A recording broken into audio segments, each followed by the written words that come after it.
And we are live. Hello, everybody. From wherever you're joining us, from any part of this, from any part of the world, really. Welcome to another installment of what we have termed the Full Color Leader Series Conversations. My name is Bongeka Mhlongo, who really is the author of this book, Thinking in Full Color, which is really the foundation of the Full Color Leader Series Conversations. So just to get a few things out of the way, we usually have these, we've been running these conversations for a while now, and I invite some of my favorite full color thinkers, like the gentlemen who join us tonight, to just unpack, some of the themes that are covered in the book.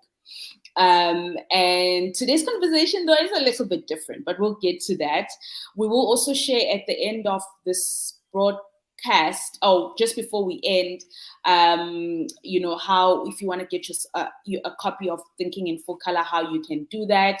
But we really would love as many people to just engage us in the conversation, participate, ask questions, comment, just let us know that you're listening in and you are with us. Yeah, cool. So tonight we're doing the conversation a bit differently. I'd like to introduce, I wouldn't call it the guest, but really I want to call them my friends, and really the great minds that will be navigating this big topic. We call it the keepers of democracy, and we are really exploring freedom, privilege, and social responsibility in the new South Africa. Because the question is, are we still the new South Africa, and what does that mean?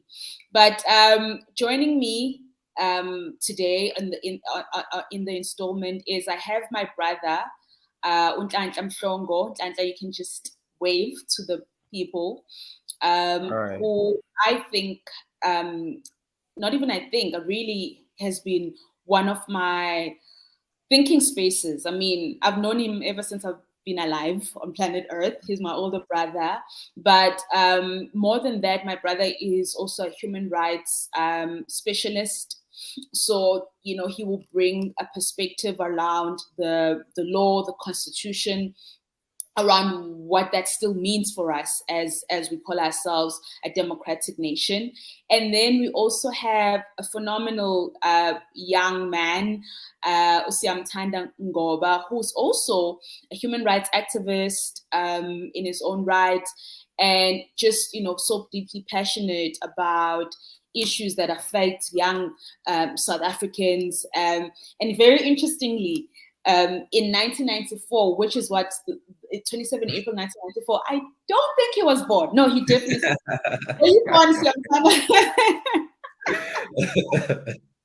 No, I was not, but I have an old soul, they say. He was not born yet, but he has an old soul.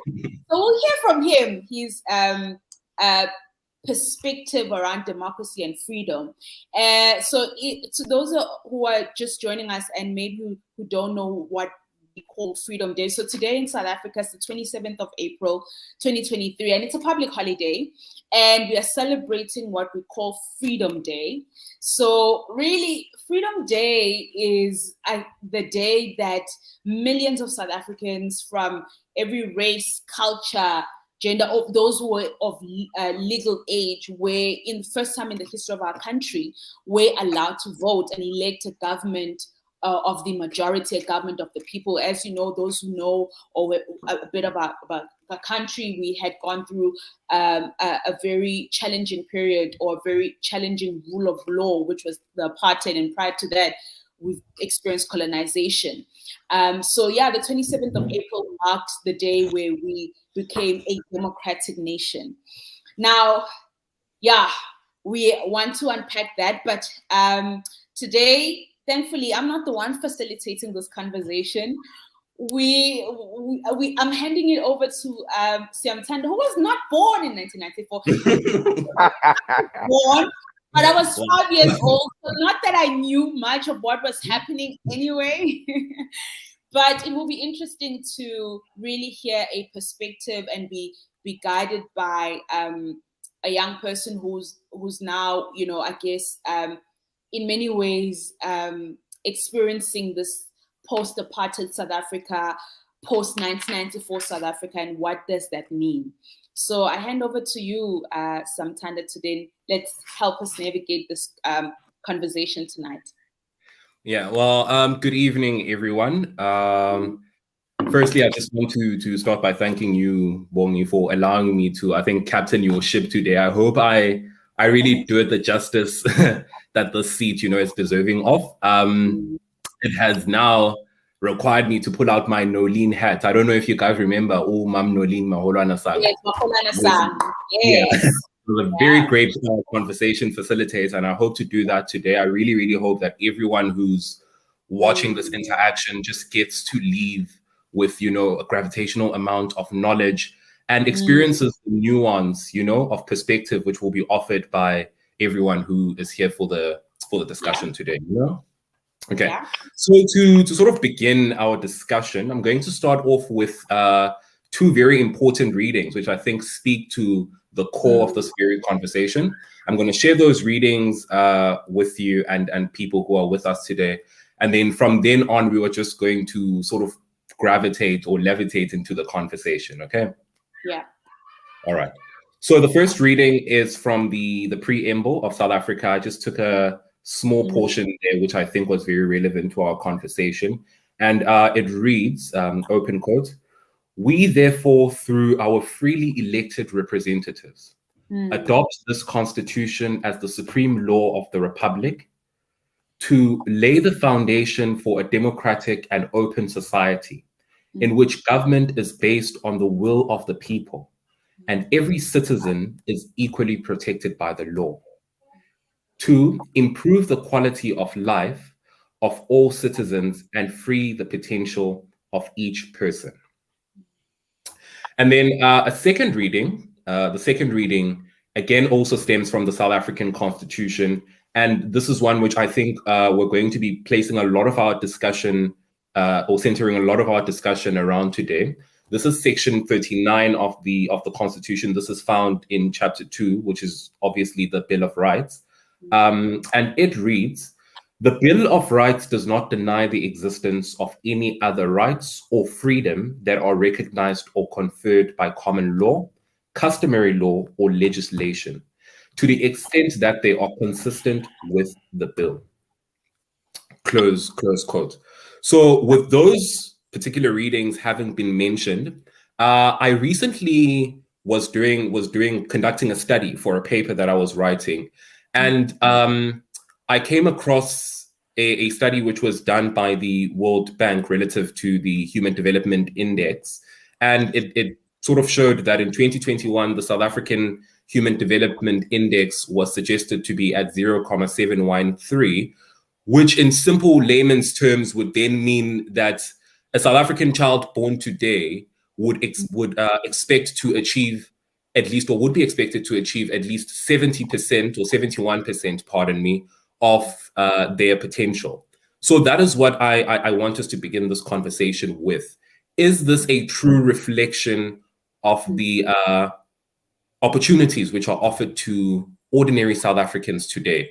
Can we really, really say that ordinary South Africans born in South Africa can be expected to achieve at least 71% of their potential? Bongi, I'll start with you. Sure. When I was doing doing my own research for this conversation, I wanted to research, because the etymology of the word democracy and freedom, because I like to understand the genesis of a word, because usually when you do that, it makes you better understand that thing represents, because sometimes you can say these words, freedom, democracy, the understanding. So, the root word around democracy comes from the Greek. It's two Greek words broken down. There's a demos, which means the people, and kratos, which means to rule, right? And then I was reminded when I was reading that of a concept I learned in university around de jure and de facto. That something can be de jure, meaning legally, it can be written down as in, or South Africa constitutionally, there's this incredible Bill of Rights, the Constitution, but de facto is the reality of things. So, and there's often this conflict between what is written down. We talk about a prosperous nation. We talk about as you asked me the question about the potential. Can South Africans reach that potential? We can write that down and say all these things in documents, but the de facto of it is, unless systematically, unless in how we begin to think and shift our thinking, there's components of it where I'll say it's a multifaceted yes. So yes, because I'm an optimist, I'll say yes, we can reach that potential. But I also like the idea of having a sense of grounded optimism. And grounded optimism is about, okay, cool, but what are the practical realities for us to get there? So for me, it's saying yes, but there's still so much, and maybe we'll still get to that. Obviously, I know that time is tight. We'll still get to that, but yeah. Yeah. Nhlanhla? Yes, maybe if I fully concur with Bongeka and colleagues, I'm worried. The first question I ask myself, and luckily for me, I'm a scholar in terms of human rights. In terms of the work that I've been doing, I've read the Constitution like a Bible, and ask myself, what is a constitution? Maybe there's a point of departure for us, and it's a fundamental thing which it's got so much principles that it is there. However, we have, and I'm gonna get into trouble now, but let me say it: we've tripped integrity. There's no integrity, colleague. Today, and I want to speak the truth. I went to buy a loaf of bread, and people have lost faith in the government. And I heard something like, Nhlanhla, where are we going? Where is this country leading us to? So just to quickly interject while you mentioned that, so I want to understand, per your understanding, Nhlanhla, government in South Africa has three branches. You have your legislative, your executive, your judicial, and obviously government as itself is supposed to be, I think, the custodian or the enabler of the Constitution, ensuring that all constitutional functions function very properly or in a sacrosanct sense. So where do you think this failure is? Is it with the executive? Is it with the legislation, the judicial? Where do you think the breakdown then occurs? In fact, in government, we've got three spheres. We've got your national, we've got your province, and we've got your local government, which are our municipalities. And in terms of the law, government is perfect. However, the political interference now becomes a problem. I was told by a friend right now who called me shortly. He said, before you do a podcast, by the way, it's our municipality, it's crashed. It's in smithereens. It's in pieces like a mincemeat.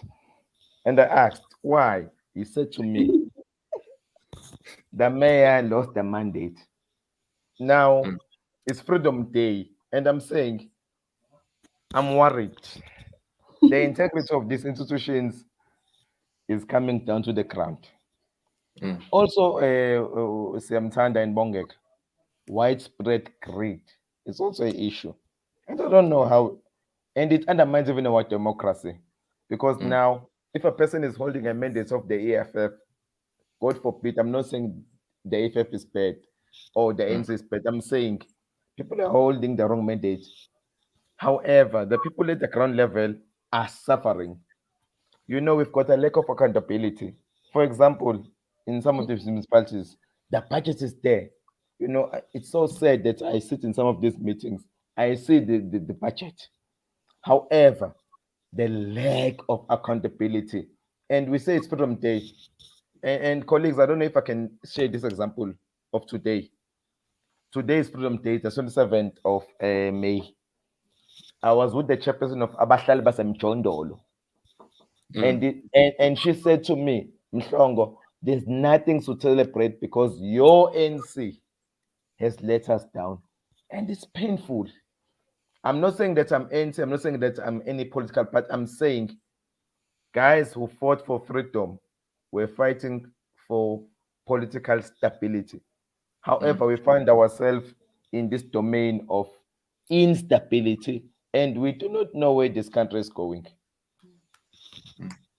I've always been under the belief that politics, especially in South Africa, and this is it reveals itself through documents like the Freedom Charter or the Constitution. I've always believed that politics in South Africa has always had a great respect, if you may, for intellectuality. And the moment the intellectual was removed from politics, that's when this dysfunction started, becoming so prevalent in a South African space, or in South African essence. We must always ensure that we don't remove the intellectual essence of what politics is. Because I think we can't deny the existence of politics, or the need, therefore, for political intervention in almost every sphere of life. Aristotle does say that man is a political animal by nature. But what we need to then ensure is we also don't take away the fundamental of intellectuality from politics, because I think that plays a very, very important role in the functions of politics. But anyway, so just back to what the main idea behind our discussion is. I want you both to give me your understanding of what democracy is in a South African context, of what freedom is in a South African context, and whether that is currently present in our country, if you may. I don't know if Bongeka was going to go first or I'm going to go first. Okay, I'll go. So, again, I think as I was thinking about this conversation, and I think you would have seen, those who've read my book, The Nature, I talk a lot about nation. I have a whole section dedicated to nation building. But I like to also be very practical and kind of like bring the human element. Of course, you're right, the intellect, being an intellectual and bringing an intellectualization into politics and how we think about things matters. Yeah. But I think it also matters much more when we also just are human and honest and simple and practical, right? So in thinking about democracy, I wanted to use my own experience, not saying what I've read. I've mentioned to you guys, to those who are joining, like when I researched the etymology of the word democracy, that in its simplest thing, it means, the rule by the people, or the people govern, right? And that's what it's a political system where the people supposedly de jure are supposed to elect those that they want in power to then manage the affairs of the land. But I want to talk about in the context of my own, as a South African growing up. 1994, I was 5 years old. So I probably caught the energy but didn't really understand the transition of what's going on until I went to primary school, and there was a lot of talk by the teachers and the community about the champion of Utatu Nelson Mandela.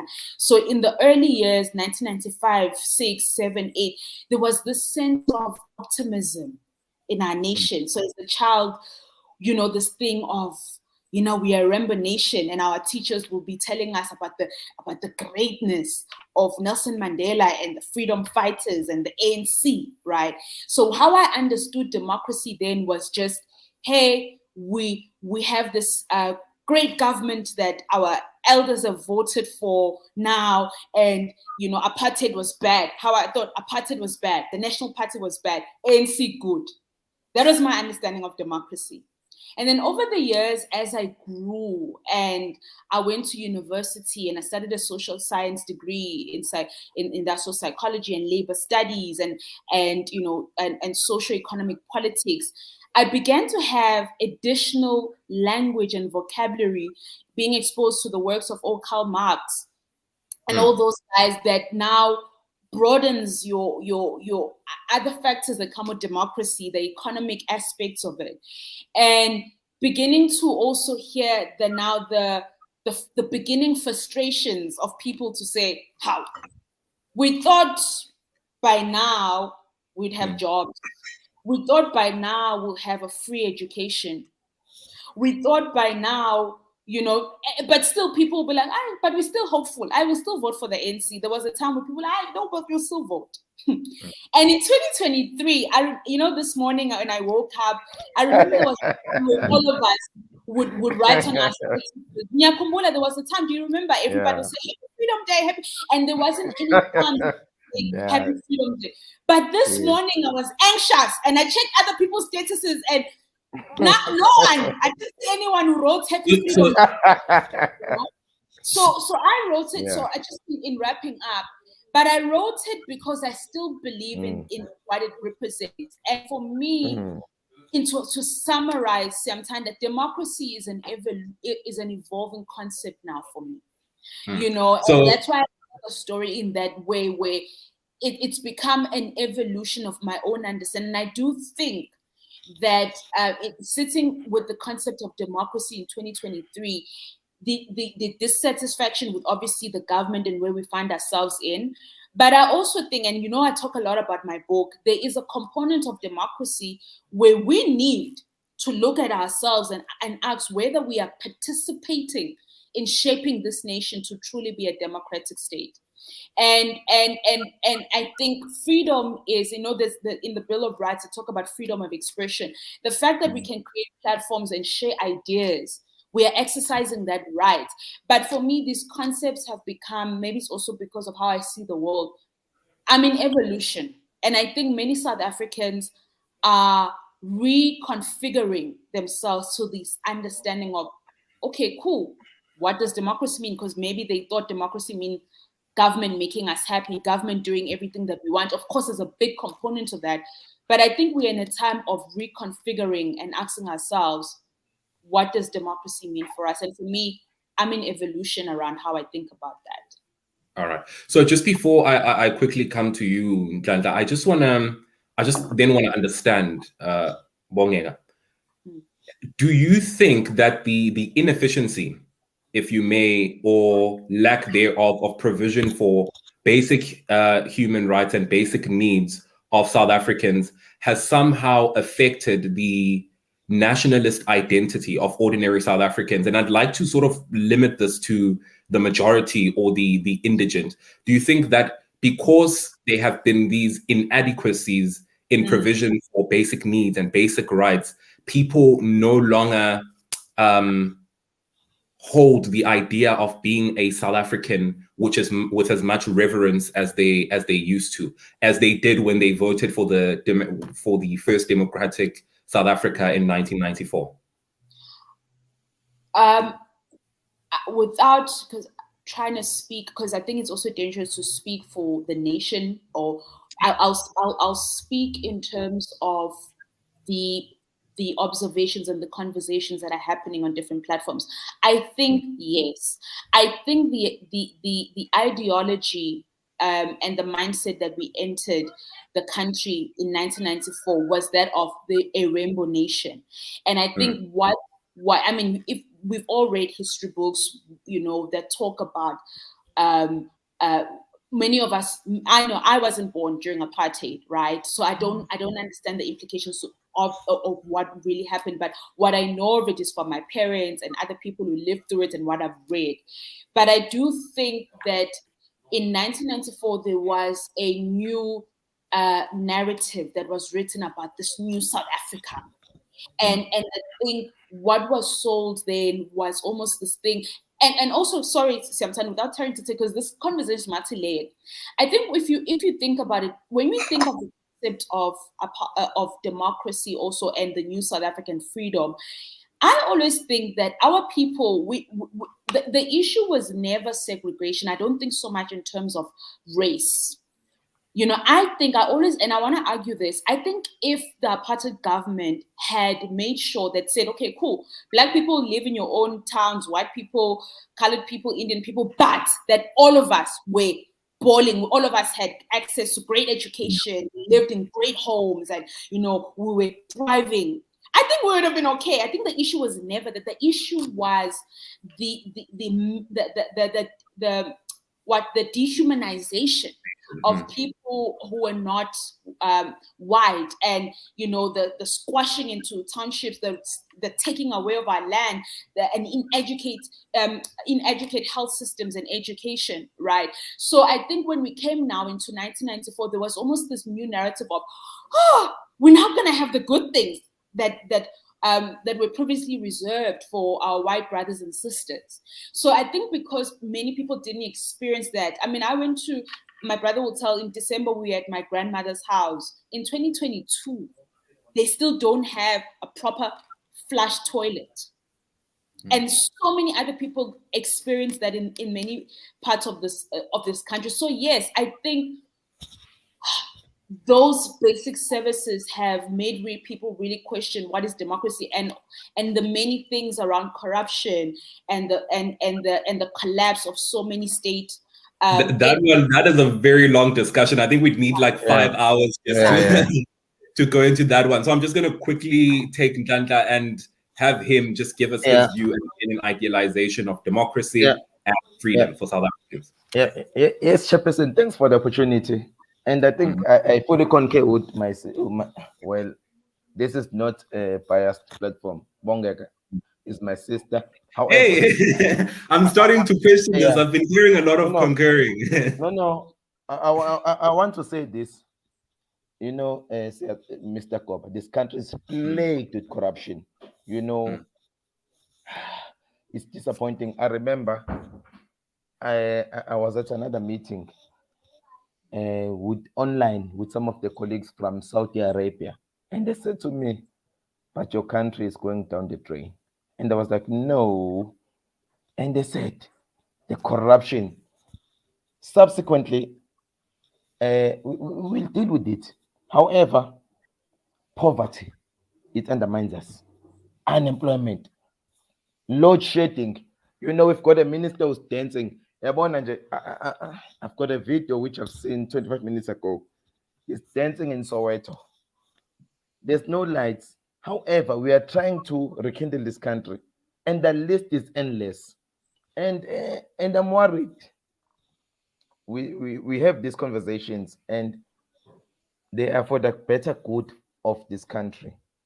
And I remember the other day, Bongeka said, let's have this conversation. I said, yes, because we want to try and find solutions in terms of the human rights. It's Freedom Day today. And I was told that we're going to enjoy a time whereby we have a conversation where we will find solutions to better South Africa. And I'm worried. So I hear you, and I think you both mentioned a very important point, but that's just sort of sparked something in me. There seems to be this very dangerous perspective and idea that apartheid or its implications were only physical. Apartheid in itself was only a physical struggle, and hence you find a lot of people will say, because you were born after apartheid or post apartheid, 1994 moving onwards, you don't really have a gravitational understanding of what apartheid is, and you find those people usually relate this, bearing in mind the physicality of apartheid. But I think we really, really also need to place a focus on the psychology behind apartheid, and how there's been a perpetuation of that, because it seems that, sure, the physicality might have been eradicated or maybe lessened, but the psychology, there's just this great perpetuation of the psychology which was related to apartheid. And so I find that even young people like me today still suffer the consequences of apartheid, if not economically and politically, but definitely socially and psychologically. There are certain things that we still associate, or things that are privileges which we still associate with whiteness, things that are sort of detriment which we still associate with blackness. I have a quote which I reserved specifically for this conversation, and it's from one of my favorite intellectuals, and I think, Bongeka, this is also one of your favorite intellectuals as well, Utatu Thabo Mbeki. And there's a point where he says, "I have experience of situation in which race and color is used to enrich some and impoverish the rest. I have seen the destruction of all sense of self-esteem, the consequent striving to be what one is not, simply to acquire the benefits which those who had improved themselves as masters had ensured that they enjoy." And we see a lot of this happening. I always say Black people in South Africa do not necessarily aspire to be white, but it seems that they aspire a lot towards the privileges which they still associate with whiteness, to the point where we lose a part of our identity so as to acquire those privileges. Do you understand? So I want us to also look into that, having taken that into account and those ideals into account, psychologically, do you think South Africans are still free? Or are free, pardon. Nhlanhla, why do you keep raising your hand? Jump in. Let me give this. No, please don't raise your hand. Yeah. No. Yeah. I just want to raise a point. This country is a beautiful country in terms of the constitution itself. If you read the document itself, in terms of the content of the document, it's absolutely perfect. However, in terms of the application of the document, sometimes the document finds itself becoming distorted. I can say a lot. I remember there was a judge that was being interviewed by Commissioner Malema, a rape case in particular. I'm sorry to raise a rape case, which is something which is sensitive to the viewers. Malema made the judge apologize because the application of the judge in terms of the law, the judge had said the person raped the individual, but it was not violent. And in our minds were like, but it's rape, A rape is violent. And they said, no, he did not use a gun, whatever. No. But if you look at the construct of rape in itself, that is, there was no consensual agreement between the two parties. That's one. And two, I think this country is moving towards what you call an autocratic country. We've got a sitting president, and I'm sorry, colleagues, I won't mention names. The issue of Palapala. People are sleeping with dollars in their houses. And that is foreign currency in terms of SARS, in terms of the law. That must be declared. And people were saying, your freedom does it come with consequence or a conscience? I'm going to underline that. Does your freedom come with a consequence or a conscience? Let's be careful with that.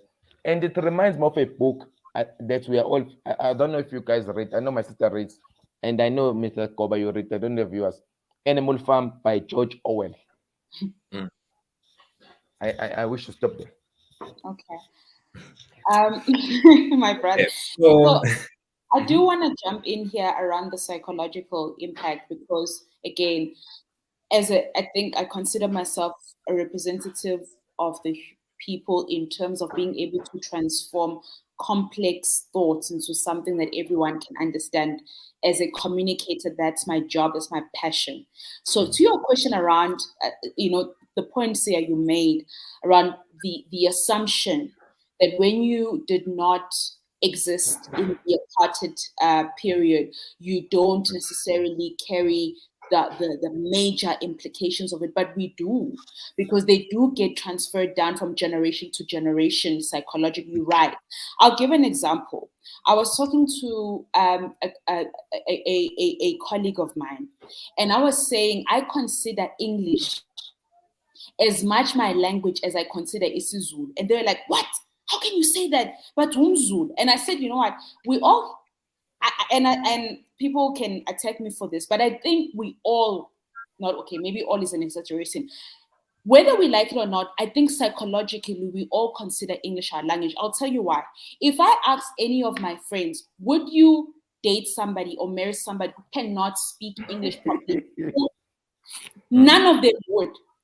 In South Africa, you would not marry somebody who cannot articulate. Those are the kind of what I talk about, the psychological implications. Somebody can be articulate in isiZulu, Tonga, or Tswana, but if they cannot express themselves properly in English, will have reservation. And those are some of the implications of the psychological effects of colonization. Just to jump in, Bongeka, before I'm going to allow you to continue now, I just want to remind everyone who is part of this conversation today, the viewers, that they can pop in their questions. We will be coming into the questions that they will be asking shortly. So our panelists are going to be answering the questions shortly, just before we move on to identifying and describing social responsibility. So if you guys can just pop down your questions, our panelists will answer them shortly. Bongeka and then Nhlanhla. Okay. Yeah, I think for me, those, again, I like to bring it home. I like to be practical because sometimes we can speak good and these big words. And again, it's the de jure versus the de facto. De jure, all of us are, even this whole concept of reconnecting to our Africanism, right? It's true, it sounds good. It's almost, for me, seems like this concept de jure, but de facto is, if we're saying we're connecting to it, even right now, there's a part of me that then why are we all can speak Zulu, but here we are speaking English, a language that is not English. But look, I understand we're in 2023 and in English, but I'm just saying there is no purist when it comes to these things. For me, that's why I'm a fan of full color thinking, because it incorporates all of these elements. I struggle when we become absolutist. I struggle when we begin to say it's either this or that. It's either we push out the government of this. I just think there's color to how we talk about democracy and freedom, and a lot of the times we have to look in the mirror and ask yourself, am I really a custodian of democracy? Just before I move on to Nhlanhla, you are highlighting, I think, something which is very, very important, and we need to, I think, restructure the social culture of South Africa, so as to embrace Afrocentrism, so as to embrace a South African, specifically South African identity. I remember in one of her TED Talks, one of my favorite writers, Chimamanda Ngozi Adichie, says culture doesn't make people, it's people who make culture. I think once we start understanding that as South Africans, and the power that we have to shape culture, we can then really, really start having these important conversations and changing South Africa to better accommodate and embrace the identities of the majority. Nhlanhla, over to you. Yeah, thanks, Chairperson.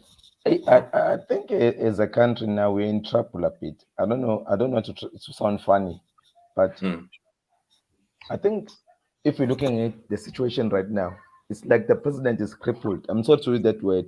He's in a wheelchair which is being pushed from A ward ICU, where he literally has no say, because now he wants to please this camp and please that camp, failing to understand the needs of society at the ground level, whereby people are suffering. He's crying for mercy. I heard, and this is, I hope this, I cannot be caught on this one, of the record, that the guy had resigned in good faith by being a president. However, he's there by faith. Obviously, you see by the decision. We're employing a minister of electricity. I heard he got married. Was it yesterday or the other day? He was dancing while our meat is rotting. You know, there are three of them. Wait. There are three of them. And if you ask them if they, I mean, where I'm employed, I get told clearly my KPAs, key performance areas. There are three of them don't have KPAs, and that's a red flag for me. I heard that they are tripping each other's feet in the toilet because no one knows who's doing what. Right there, are you listening? Yeah. Praveen, are you listening? And this guy. In fact, the guy got married because he doesn't know. And he said to us, listen, you're going to have the baddest winter. And I like to myself, and he's called the project manager and he's giving us the bad news live. And what I'm saying is, democracy is set for South Africa. However, there is a greater light. But for us who are legal funders, sometimes I read the law and sometimes it doesn't make sense. It's nonsensical.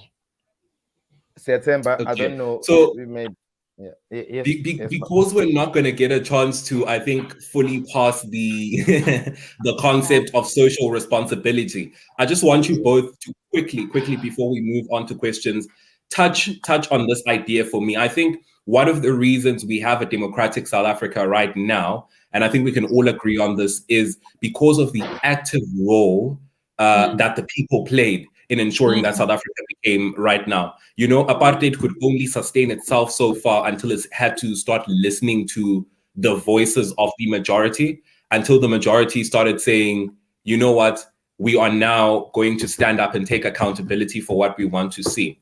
So I just want you both to quickly just touch on the idea of social responsibility.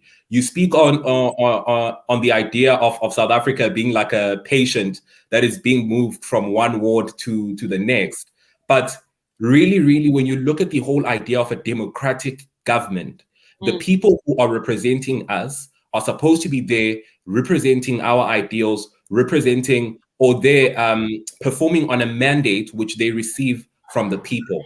So how do you, as legal fundis, as intellectuals, then empower the people to know how to now say, okay, let us effectively hold these people accountable? How do we execute social responsibility? Yeah. So can I jump in here first again? So I love the concept of social responsibility, and I think Siyamthanda, you and Nhlanhla, you've read my book, and other people who've read Thinking in Full Color. A lot of the things and the themes I allude to around nation building touch on active citizenship, touch on social responsibility, touch on personal responsibility. And you're right. If you think about when you read the history of our country and the history of the liberation leaders, the transformation of our country really happened a lot through smaller components and pockets of of activism in communities, in schools. And I think and I think the spirit that lived prior to 1994 was the sense of we taking our country.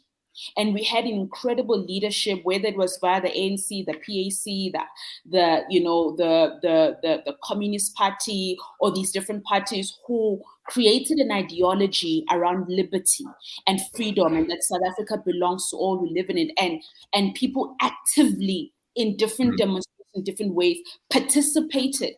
I mean, you think of student activism. If you think of Steve Bantu, because Steve Bantu was students, but there were students who cared about what was happening in the country. It wasn't just about an isolated matter that affected them. You know, right now, students of today, it's only yes, of course, activism is great, but I find that sometimes students of today, they forget to participate in, hey, what's really going on in the country?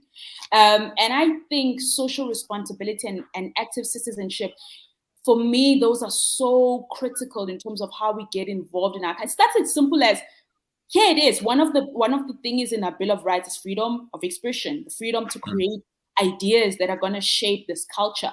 People like us who are writing books, who are becoming part of these platforms, who are starting organizations where we employ young people, we get young people participating in things. That's how things come. But also not stopping to say we still believe in democracy, we still believe in freedom, and not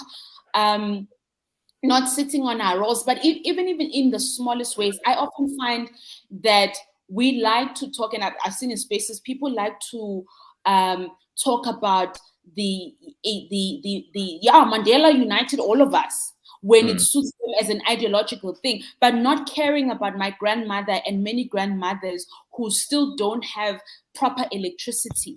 I think if we really are saying we are active citizenships of this country, we should all have a bit more consciousness about other things that are even other things that impact other people that we are not even impacted by.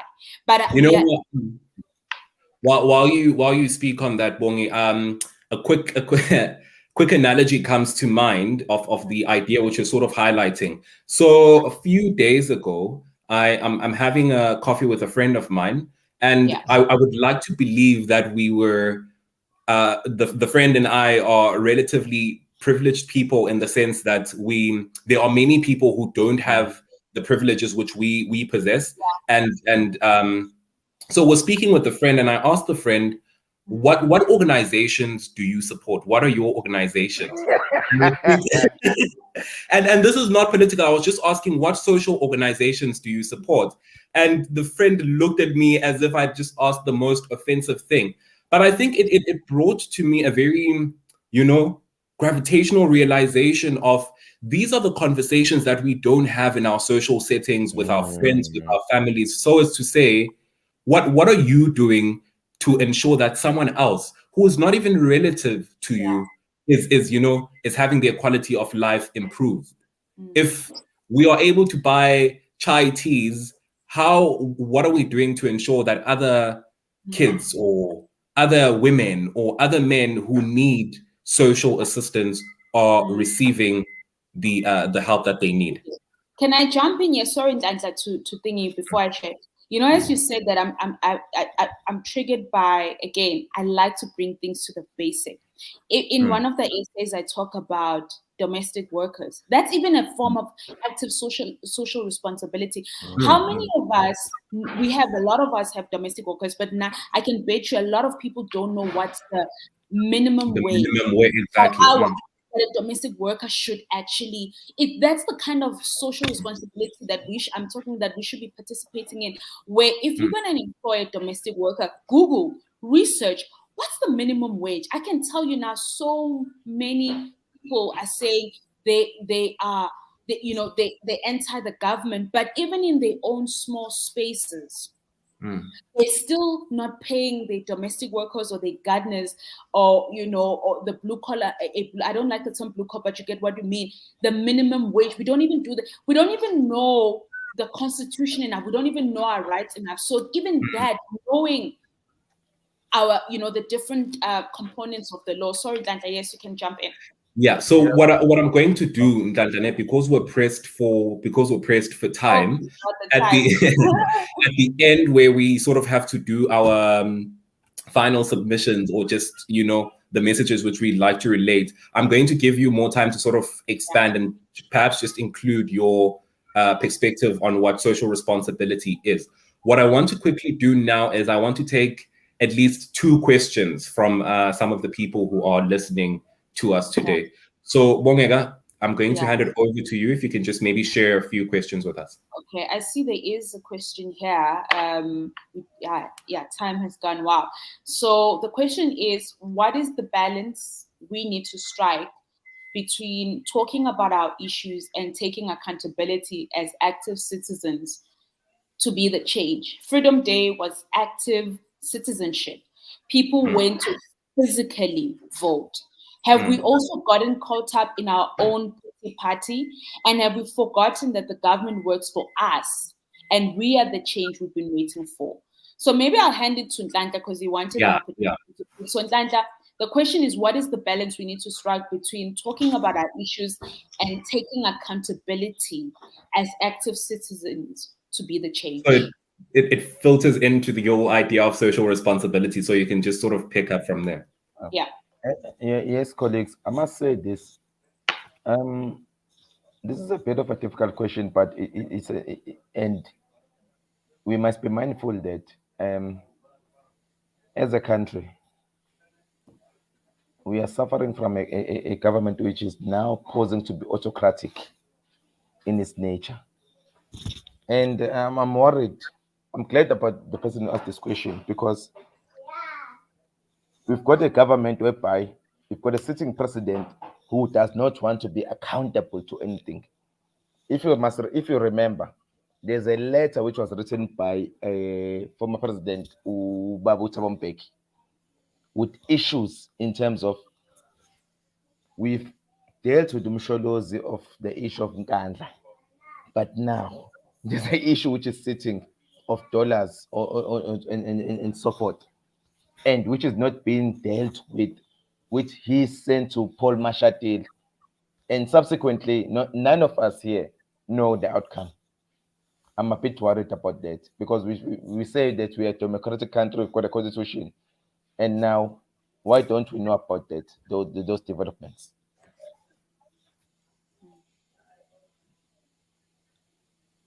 Okay. All right. Boy. No, you can continue, Sia. Yeah. No, I just wanted to check. Is there another question? And I don't see any more questions, and I see we have we're running out of time. There's so much to conversations about democracy in South Africa. Yeah. Okay. All right. So what we're going to do is I just wanted to mention before I start listening to your or we start sharing our closing arguments and what our aspirations are for South Africa in conclusion. I just wanted to note that one of the reasons that you and I are on this platform communicating is obviously because of thinking in full color. And I think I have expressed to you on many occasions how this was an incredible body of work that provided thoroughly thought out and thoroughly considered suggestions on how we can improve South Africa, and not only suggestions but solutions. Everything is sort of you provide a synopsis of different maps to how we can fix South Africa and ensure that South Africa becomes a prosperous country, which provides for the potential of all South Africans. So before we close off, I want to share again just a small piece from Thinking in Full Color, and this is the final essay. You know how much I love the final essay. I just want to share a piece from the last essay titled "It's Only Now That I Get What Mom Was Trying to Do," and then I'm going to center my closing statement around that, and then once I've done that, you guys can then just pick up with your closing statements. Okay. All right. So it reads: in a world filled with pressure to look and be the same, May we know the power of living out our originality. And I think contentment enables us to remain original. Very, very powerful statement, to close off a very, very powerful book. But that really, really spoke to me, I think one of the things which kills South African youth now is we focus a lot on the gloss, which is associated with success and prosperity. We don't focus on the journey behind it. We love the idea of being successful people, but we are not exactly infatuated with the journey associated with that. So I think my closing advice to young people like me, and this is something I've also sort of internalized in my life as well, is it is very, very, very important to ensure that we continue to remain true to ourselves as is expressed in your book. And another very important lesson that I have learned is it's very important to remain innovative as a young person, an entrepreneurial spirit, which is paired with educated opinions and a specialized skill set, is one of the greatest commodity which you can have as a young South African who wishes to explore other countries or explore the rest of the world. So with that, I am going to move to Nhlanhla and just have him share his final thoughts. Okay, yeah, and thanks, Siyamthanda, and so profound words that you have alluded on. However, next year we are voting again for the national elections, and there's something which God has just shared with me right now. The sky won't fall if the ANC go out, and I hope I don't get in trouble with this one. I don't lose my job. However, the sky won't fall from the sky, meaning that change. My sister, fortunately, is a change management expert. So obviously, there was to be an assurance. I'm sorry to mention companies.